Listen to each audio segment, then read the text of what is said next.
அனைவருக்கும் வணக்கம். தம்ப்நெயில பார்த்த உடனே உங்களுக்கு புரிஞ்சிருக்கும் எதை பத்தி பேச போறோம் அப்படின்ட்டு. ஆமாங்க, நேத்து சாயந்தரத்திலிருந்து சமூக ஊடகங்கள் அப்படியே வெடிச்சு சிதறின ஒரு நிகழ்வு. என்னன்னா, தமிழக வெற்றிக் கழகத்தின் தலைவர் விஜய் அவர்கள் ஒரு திருமண விழாவுக்கு, ஒரு புரொடியூசருடைய இல்ல திருமண விழாவுக்கு வராரு. அந்த திருமண விழாவுல நடிகை த்ரிஷா அவர்களும் அவரோடு கூட சேர்ந்து கலந்துக்கிறாங்க. கிட்டத்தட்ட அவர்களுடைய உடை எல்லாமே ஒரே மாரி இருக்குது. ஒரே கார்ல வந்து இறங்குனாங்க அப்படிங்கிற மாரி. அவங்க நடந்து வந்தது கூட ஒன்றாகத்தான் நடந்து வந்தார்கள். அப்படின்ற மாரியான வீடியோக்கள் மற்றும் புகைப்படங்கள் எல்லாமே பயங்கரமா பரவ ஆரம்பிக்குது. இதை பார்த்து பல பேருக்கு ஷாக்கு. குறிப்பாக விஜய் ஆதரவாளர்கள் அல்லது வந்து விஜய் அவர்களை வீட்டிலிருந்து நேசிக்கக்கூடியவர்கள். வெறுமனே சமூக ஊடகங்கள்ல மட்டும் இல்லைங்க. சமூக ஊடக அக்கௌண்டே இல்லாம கூட அவங்கவங்க வீட்டில இருந்து விஜய் அவர்கள் மீது மிகப்பெரிய பற்று, அன்பு வச்சிருக்கக்கூடியவங்களா இருப்பாங்கல்ல. எல்லாருமே ஒரு மாரி என்னையா நடக்குதுங்க? டேய்! என்னடா இதெல்லாம்? யார்ரா குடுத்த ஐடியா இது? எதுக்காக இந்த நேரத்துல இப்படி வந்து நிக்கிறாங்க? இதுக்கு முன்னாடி என்ன சர்ச்சைகள் அவரை சுத்தி போயிட்டு இருந்துச்சுன்னு தெரியுமா? இந்த நேரத்துல இப்படி ஒரு வேலையை யாருன்னா பண்ணுவாங்களா? எலக்ஷனுக்கு இன்னும் 2 மாசம் வச்சுக்கிட்டுன்னு ஒரு பக்கம். எதுக்கு இவ்வளோ பெரிய அதிர்வலைகளை இது ஏற்படுத்தியிருக்குது அப்படின்னா நமக்கு நல்லாவே தெரியும். போன வாரம் தான் விஜய் அவர்களுடைய மனைவி சங்கீதா அவர்கள் விவாகரத்து கேட்டு குடும்ப நல நீதிமன்றத்தில் பண்ணியிருந்த ஒரு பெட்டிஷன் ஒன்று வெளியாச்சு. அது வந்து பிரைவேட்டான ஒரு பெட்டிஷன், பட் லீக் ஆயிடுச்சு அப்படின்ற மாதிரி தான் சொல்றாங்க. அதுல அவங்க பல்வேறு குற்றச்சாட்டுகளை விஜய் அவர்கள் மீது வச்சிருந்தாங்க. கிட்டத்தட்ட 5 ஆண்டுகளாக அவர் திருமணத்துக்கு மீறிய உறவில் ஒரு நடிகையுடன் இருக்கிறார். அது போக வந்து பார்த்தீங்கன்னா, வீட்டில் வந்து எங்களோட மிகப்பெரிய அளவில் எங்களுக்கு நடுவில் பிரச்சனை இருக்குது. நாங்கள் பிரிந்து வாழ விரும்புகிறேன். அது போக வந்து அவரால் நான் மிகுந்த மன உளைச்சலுக்கு உள்ளானேன்.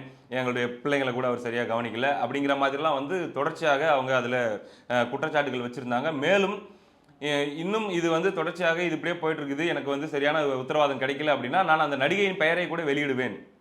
என்கிட்ட இருக்கிற ஆதாரங்களை கூட வெளியிடுவேன் அப்படிங்கிற மாதிரி சொன்னதாக எல்லாம் கூட செய்திகள் ஓடிட்டு இருந்துச்சு. இந்த சூழல்ல இதை இப்படியே அமைதியான முறையில் ஹேண்டில் பண்ணி அல்லது வந்து பேச்சுவார்த்தைகள் நடத்தி அவங்க சரி பண்ணிக்கிறதோ இந்த மாதிரியான நடவடிக்கைகளில் ஈடுபடாம இப்படி பப்ளிக்கா இவரே வந்து அந்த சர்ச்சைக்குரிய நடிகை வேற யாரும் இல்லை பாரு இவங்க தான், இதுக்கு மேல வந்து சும்மா மறைக்கிறதுக்குலாம் ஒன்றும் இல்லை அப்படின்ற மாதிரி வந்து இவரா கூட்டு வந்து நிற்கிறாரே, தெரிஞ்சுதான் பண்றாரா தெரியாம தான் பண்றாரா அப்படின்ற மாதிரி பல பார்வைகள்.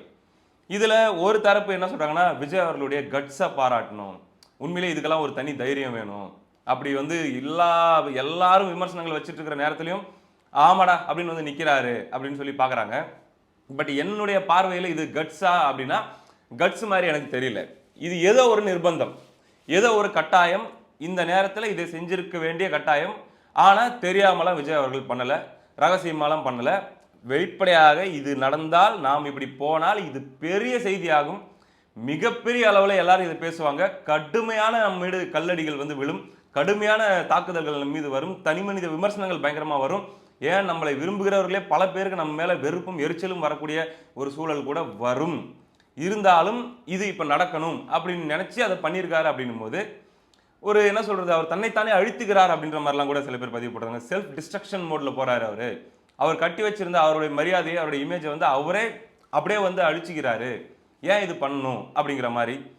இது வரைக்கும் இப்போ ஒன்றும் இல்லை, இதுக்கு முன்னாடி வந்து விஜய் அவர்களுடைய மனைவி அந்த டிவோர்ஸ் பெட்டிஷன் கொடுத்துருந்தாங்க இல்லையா, அது அந்த டைம்ல கூட பார்த்தீங்கன்னா நெகட்டிவிட்டி அப்படிங்கிறது கட்சிகள், ஐடி விங்கள் இவங்க விஜய் மீது ஏற்படுத்தினது இந்த லெவலில் தான் இருந்துச்சு.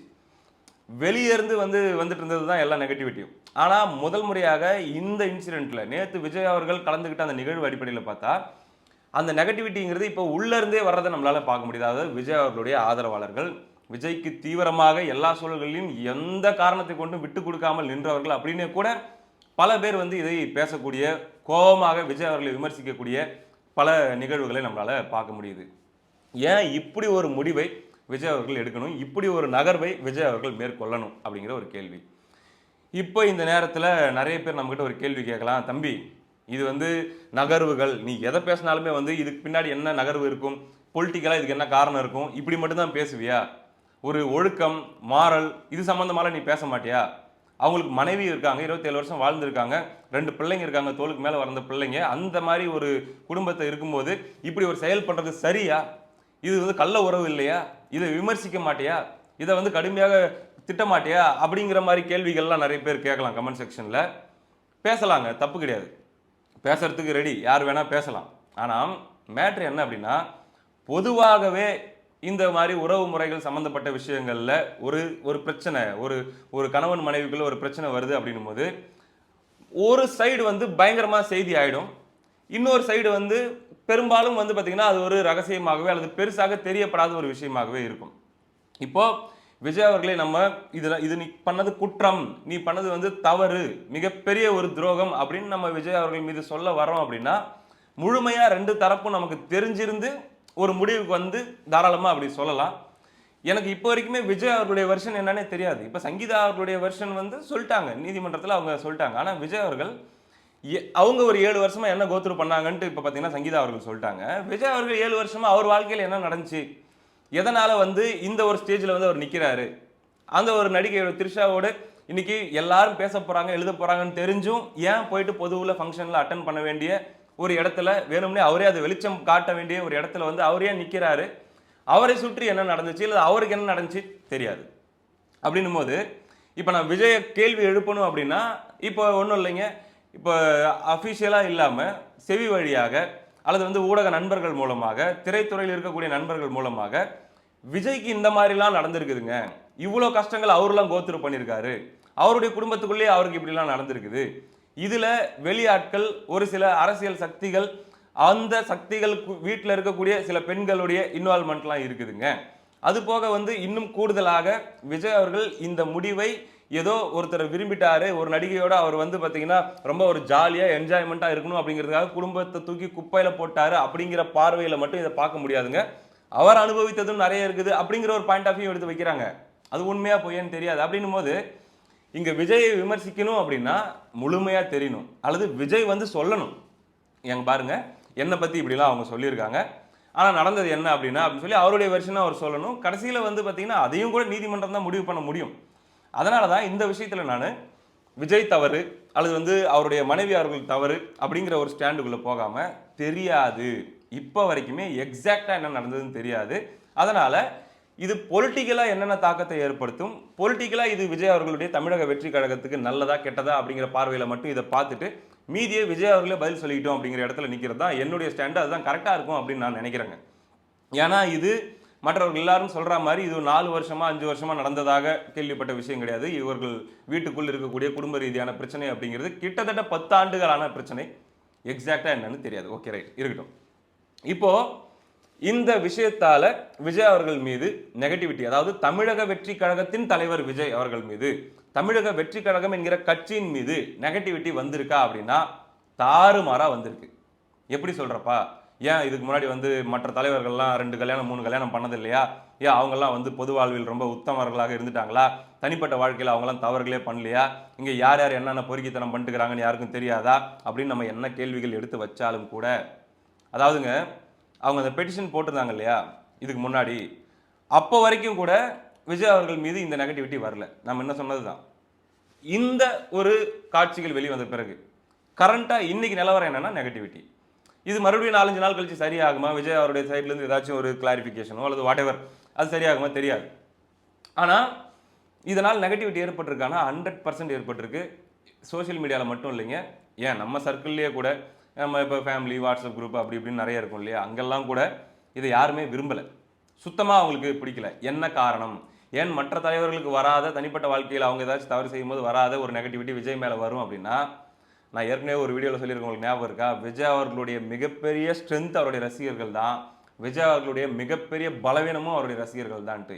ஏன்னா மற்றவன் எல்லாரும் அவர் தலைவர், அவர் வந்து ஓட்டு போடுவார், அவருக்கு நம்ம ஓட்டு போடுவோம், அவர் வந்தால் நமக்கு எதனா நல்லது பண்ணுவார், அல்லது வந்து அவருடைய பேச்சு பிடிக்கும், அவருடைய இது பிடிக்கும், அவருடைய ஆட்டிடியூட் பிடிக்கும், ஏதாச்சும் ஒரு விஷயத்தை வச்சுக்கிட்டு மற்றபடி ரொம்ப பர்சனலாக அவங்களுடைய வாழ்க்கையோட அவங்களுடைய அன்றாட வாழ்க்கையோட அந்த நபரை கனெக்ட் பண்ணிக்க மாட்டாங்க. அதனால் அவங்க தனிப்பட்ட வாழ்க்கையில் நடக்கிறது இவங்களை பாதிக்காது. ஆனால் விஜய் அவர்கள் மேடையில் பேசும்போதே ஒவ்வொரு வீட்லேயும் விஜய் இருக்கான், உங்களுடைய மகன் நான், உங்களுடைய குழந்தைக்கு தாய் மாமன் நான், உங்களுடைய அண்ணன் நான் அப்படிங்கிற அந்த பாண்டை கிரியேட் பண்ணியிருக்காரு இல்லையா, அந்த பாண்டு தான் விஜயோடைய மிகப்பெரிய பலம். அந்த பாண்டு தான் இன்னைக்கு பலவீனமாகவும் மாறுகிறது. அந்த பாண்ட் இருக்கிறதுனால தான் எல்லாருக்கும் அது கோபம் வருது, எல்லாரும் அவங்க குடும்ப பிரச்சனையாக அதை பார்க்குறாங்க. விஜயை நேசித்தவர்கள் யாரும் விஜயை மட்டும் தனியாக நேசிக்கவில்லை. விஜய் அண்ணான்னு பார்த்தாங்கன்னா சங்கீதா அவர்களே அண்ணா ஒய்ஃபு, பிள்ளைங்கன்னா அண்ணன் பசங்க, அந்த அந்த ஃபீலிங்லேயே பார்த்துட்டதுனால இப்போ நடுவில் ஒரு நடிகையோட விஜய் வராரு அப்படிங்கிறத அவங்களால ஏற்றுக்க முடியல. என்ன தரப்பு விஜய் தரப்பில் என்ன ரீசன்ஸ் இருக்குதுன்றதெல்லாம் இப்போ யாருக்கும் தெரியாது. ஃபர்ஸ்ட் பார்வையில் அவங்களால இந்த இந்த இந்த ஒரு வியூவில் அவங்களால பார்க்கும்போது சுத்தமாக அவங்களால ஏற்றுக்க முடியல. அவங்கள அது ரொம்பவே காயப்படுத்துது. நாங்கள் அவர் மேலே எவ்வளோ மரியாதை வச்சுருந்தோம், நாங்கள் அவர் மேலே எவ்வளோ அன்பு வச்சுருந்தோம், இப்படி பண்ணிட்டாரே அப்படிங்கிற பல குரல்களை நம்மளால் பார்க்க முடியுது. குறிப்பாக பெண்கள் கிட்ட இருந்தும் பார்க்க முடியுது. இதை வந்து விட்டு கொடுக்காம பேசுகிறவங்க ஒரு தரப்பு இருந்தாலுமே கூட இது இருக்கு, ஆனால் இருக்கு, அதை மறுக்கிறதுக்கு ஒன்றும் இல்லை. இது ஒரு பக்கம். சரி, எதுக்காக விஜய் இதை பண்ணியிருக்கலாம் அப்படின்னு ஒரு கேள்வி வருது இல்லை, எதுக்காக பண்ணியிருக்கலாம் அப்படின்ட்டு. பொலிட்டிக்கலா விஜய் ஏன் இப்படி ஒரு செயலை பண்ணியிருக்காரு, இதுக்கும் அரசியலுக்கும் சம்பந்தம் இருக்கா அப்படின்னா இருக்கு. நான் கேள்விப்பட்ட வரைக்கும் என்ன தகவல் வருது அப்படின்னா, இப்போ மார்ச்சுடைய பிகினிங்ல இருக்கும், அடுத்து ஏப்ரல் மிட் அல்லது ஏப்ரல் தேர்ட் வீக் வரைக்கும் பார்த்தீங்கன்னா எலெக்ஷனுக்கான இந்த பீக் 45 நாட்கள் அப்படிங்கிறது. இந்த காலகட்டத்தில் இந்த ஒரு இஷ்யூ வச்சு விஜய் அவர்களுடைய தனிப்பட்ட குடும்ப விவகாரம் சம்மந்தப்பட்ட விஷயம், அந்த நடிகையோட அவருக்கு இருக்கக்கூடிய என்ன சொல்கிறது உறவு, இது எல்லாத்தையும் வச்சு ஒரு லென்த்தியான எபிசோடு பிளான் பண்ணப்பட்டிருந்தது அப்படின்ற மாதிரி நம்ம கேள்விப்படுறோம். அது விஜயோடைய தனிப்பட்ட விஷயங்களை, அவருடைய அந்தரங்கமான அவருடைய பர்சனலான டீட்டெயில்ஸை வெளியிடுறதோ, ப்ரெஸ் மீட்ஸ் கொடுக்க வைக்கிறதோ, அல்லது ஒரு இன்ஸ்டால்மெண்ட்டாக ஆற விட்டு கொஞ்சம் கொஞ்சமாக ஒன்னொன்னையும் ஃப்ளாஷ் நியூஸ் ஆக்கி கிட்டத்தட்ட 45 நாட்களுக்குமே தமிழக வெற்றி கழகத்தை இதுக்குள்ளேயே முடக்கி போட்டுறதோ அப்படிங்கிற மாதிரியான திட்டங்கள் தீட்டப்பட்டிருந்தது. அதற்கு முழு அளவில் எல்லாருமே தயாராக தான் இருந்தாங்க. விஜய் அவர்களை வீழ்த்தி முடிக்க வேண்டும் அப்படிங்கிற மனநிலையில் எல்லாருமே தயாராக இருந்தாங்க.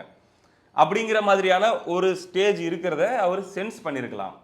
ஏன்னா கடைசி கட்ட சமரச பேச்சுவார்த்தைகள் நடக்கிறது, எலெக்ஷனுக்கு அப்புறம் எல்லாமே நல்லபடியாக செட்டில் பண்ணி நம்ம மியூச்சுவலாக பிரிகிறதா கூட பிரிஞ்சிடலாம் அப்படின்ற மாதிரி விஜய் அவர்கள் முயற்சி பண்ணார் அப்படின்லாம் கூட நம்ம கேள்விப்பட்டோம் இல்லையா. ஆனால் அது எதுவுமே ஒர்க் அவுட் ஆகாமல் விஜய் அவர்களை பழி வாங்குற ஸ்டேஜ் நோக்கி அது போகிற மாதிரியான ஒரு சுச்சுவேஷன் இருக்குது அப்படிங்கிற செய்தியை நம்ம கேள்விப்பட்டோம்.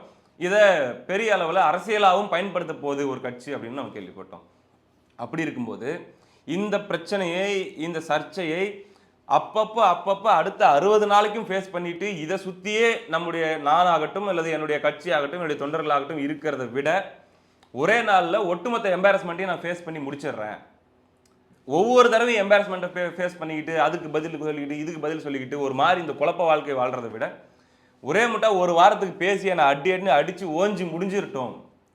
ஸோ தட் நான் மறுபடியும் என்னுடைய ஒர்க்கில் அல்லது வந்து என்னுடைய பாலிடிக்ஸில் நான் ஃபோக்கஸ் பண்ணலாம். அதனால் வந்து உச்சக்கட்ட எம்பாரஸ்மெண்ட்டை நானே ஃபேஸ் பண்ணிக்கிறேன் அப்படிங்கிற இடத்த நோக்கி ஒருவேளை வந்துட்டாரோ. ஏன்னா அரசல் புரசலாக மூடி மறைச்சி லைட்டாக சிக்னல் கொடுத்து லைட்டாக வந்து பார்த்தீங்கன்னா பூடகமாக கதைகள் பேசுறது அப்படிங்கிறது ஊடகங்களுக்கு ரொம்ப பிடிக்கும். இப்போ விஜய் அவர்கள் சைடுலேருந்து அமைதியாக இருக்க இந்த பூடகங்களை வந்து அடுத்த 2 மாதத்துக்கு அவங்க எடுத்துகிட்டு போயிட்டே தான் இருந்திருப்பாங்க. அவரே வந்து நின்றுட்டதுனால இப்போ வந்து பார்த்தீங்கன்னா உண்மையிலேயே ஊடகங்களுக்கே இது ஒரு ஷாக்கு தான், என்னடா அது அப்படின்ட்டு. அப்போது அடுத்த வருஷன் அந்த சைட்லேருந்து ஏதாச்சும் ஹார்ஷான அட்டாக் ஏதாச்சும் வரலாம், ஹார்ஷான பதிவுகளோ ப்ரெஸ் மீட்டோ என்ன வேணால் வரலாம். ஸோ எல்லாத்தையும் முன்னுணர்ந்து ப்ரிப்பேர் ஆகி தான் இதை பண்ணி தான் ஆகணும், வேறு வழி இல்லைன்ற நிர்பந்தத்தினால் இதை பண்ணியிருக்கிறாரோ அப்படின்னு தான் நான் பார்க்குறேனே தவிர இது கட்ஸு அப்படிங்கிற ஆங்கிளில் நான் இதை பார்க்கல அப்படிங்கிறத என்னுடைய கருத்தாக நான் இந்த இடத்துல பதிவு பண்ணிக்கிறேன். அதுபோக இந்த இடத்துல வந்து நான் இன்னொரு விஷயத்தை நான் சொல்லணும் அப்படின்னு ஆசைப்பட்றேன். அது என்ன அப்படின்னா, விஜய் அவர்களுடைய ரசிகர்கள், தமிழக வெற்றி கழகத்துடைய தொண்டர்கள், விர்ச்சுவல் வாரியர்ஸ்லாம் இருக்காங்க இல்லையா, அவங்கங்க எல்லா சூழ்நிலையிலையும் விஜய் அவர்களோடு நிற்கிறாங்க, நின்றுருக்காங்க, சண்டை போட்டிருக்காங்க, அவருக்காக கேஸ் வாங்கியிருக்காங்க, எந்த லெவலுக்கு வேணாலும் போயிட்டு தூக்கத்திலேருந்து அவருக்காக பல நைட்டு வந்து பார்த்திங்கன்னா அவங்க சண்டை போட்டிருக்காங்க அல்லது போராடி இருக்காங்க. இதெல்லாம் நடந்திருக்கு. ஆனால் அவங்களுக்கு இவ்வளோ கஷ்டம் வரக்கூடாது அப்படிங்கிற மாதிரி தான் எனக்கு தோணுது. அடுத்து அடுத்து அடுத்து அடுத்து அடுத்து அவங்களுக்கு பார்த்தீங்கன்னா அடி மேலே அடி, பதில் சொல்லி எல்லா திசையிலிருந்தும் தாக்குதல். ஒரு திசை தான் அப்படின்ட்டு இல்லை, எல்லா திசையிலிருந்தும் வந்துட்டே இருக்குது. சரி, வெளியே இருந்து தான் வருது அப்படின்றதுக்கு அவங்க சண்டை போட்டுருக்குறாங்கன்னா இன்றைக்கி உள்ளேருந்தே இப்படி ஒன்று வருது அப்படின்போது அவங்களுடைய மனநிலை எப்படி இருக்கும் அப்படிங்கிறத நம்மளால் புரிஞ்சிக்க முடியல. ஆனாலும் இந்த இடத்துல நான் அவங்கள பாராட்டணும். ஏன்னா இங்கே மற்ற அரசியல் கட்சி தலைவர்கள்லாம் புனிதம், மாற்று அரசியல் அப்படின்னு சொல்லிட்டுக்கிற தலைவர்கள்லாம் கூட எவ்வளவோ கேவலமான விஷயங்கள் அவர்கள் சம்பந்தமாக லீக் ஆகும்போது, வெளியே வரும்போது, செய்திகளாக வரும்போது, ஆதாரப்பூர்வமாக வரும்போது, என்ன வந்தாலும் ஒரே சைடு எடுத்து கண்ணை மூடிட்டு முட்டு கொடுத்து ப்ரொடெக்ட் பண்ணுற ஒரே மோடில் மட்டும்தான் நிற்பாங்க. ஆனால் இவங்க குறைஞ்சபட்சம் கோவப்படுறாங்க, கேள்வி கேட்குறாங்க, விமர்சிக்கிறாங்க. மேபி அடுத்து 3 நாளைக்கு பிறகு அவங்க மறுபடியும் வந்து சப்போர்ட் எடுக்கலாம். ஆனால் அந்த கேள்வி கேட்கணுன்ற மனசாட்சி அந்த இருக்குது அந்த பசங்களுக்கு. தற்கொலைகள், ஒன்றுமே இல்லாதவங்க, ரசிக பைத்தியங்கள் அப்படின்லாம் சொல்லிட்டு இருக்கிறாங்க எல்லாரும். ஆனால் அவங்களோட கேள்விலாம் கேட்டுறான், தப்புனா தப்புன்னு கேள்வி கேட்டுறான். ஆனால் நாங்கள் பக்குவம் அடைந்தவர்கள், அரசியலை அரசியலாக பார்க்க தெரிந்தவர்கள் அப்படின்னு சொல்லிக்கிற கும்பல்லாம் நிறைய. என்ன தப்பு நடந்தாலும் அப்படியே முரட்டுத்தனமாக மூடி மறைச்சி எப்படியாச்சும் அதை நசுக்கி அப்படியே அதை வந்து நம்ம மெயின்டைன் பண்ணிக்கணும் அப்படிங்கிற அரசியலை தான் பண்ணிட்டு இருக்கிறாங்க அப்படிங்கிறத நம்மளால் பார்க்க முடியுது. அந்த அடிப்படையில் எனக்கு ஒரு மரியாதை அப்படிங்கிறது வெர்ச்சுவல் வாரியர்ஸ் மேலே, விஜய் அவர்களுடைய ரசிகர்கள் ரசிகைகள் மேலே வரதான் செய்யுது, அவருடைய தொண்டர்கள் மேலே வரதான் செய்யுது.